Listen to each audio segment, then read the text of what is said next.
Hello, keema curry చేద్దామా?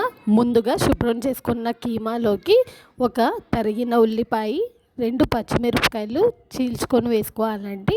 అలాగే కొంచెం కొత్తిమీర వేసుకొని, కూరకు సరిపడా ఉప్పు, చిటికెడు పసుపు వేసుకోవాలి. అలాగే కూరకు సరిపడా ఆయిల్ వేసి ఫ్రెష్గా నూరిన అల్లం వెల్లుల్లి ముద్ద వేసుకొని స్టవ్ వెలిగించి స్టవ్ మీద కూర ఎక్కిద్దామండి.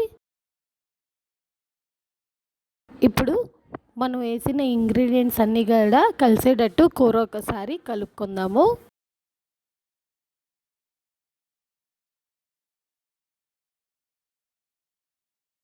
మనకి కీమాలో ఉన్న వాటర్ అన్నీ కూడా పైకి తేరాయండి.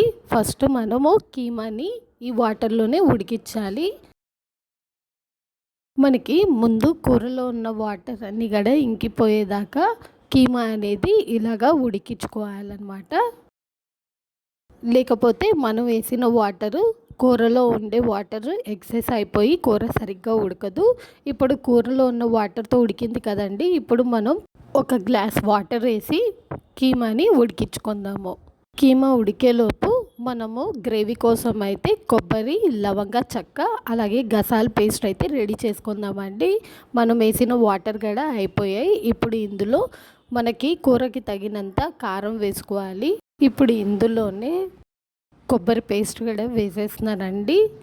కొబ్బరి పేస్ట్ వేయడం వలన మనకి గ్రేవీ అనేది వచ్చుద్ది. అలాగే ఒక గ్లాస్ వాటర్ వేసుకుందాము. ఇందాక మనకి కీమా ఉడకడానికి వేసుకున్నాము, ఇప్పుడు గ్రేవీ కోసం వేస్తున్నామండి. ఇప్పుడు ఈ వాటర్లో కూర మనకి చక్కగా ఉడకాలి. చూస్తున్నారు కదా, నూనె పైకి తేరే వరకు ఉడికిందండి. అంతే, కీమా కర్రీ రెడీ.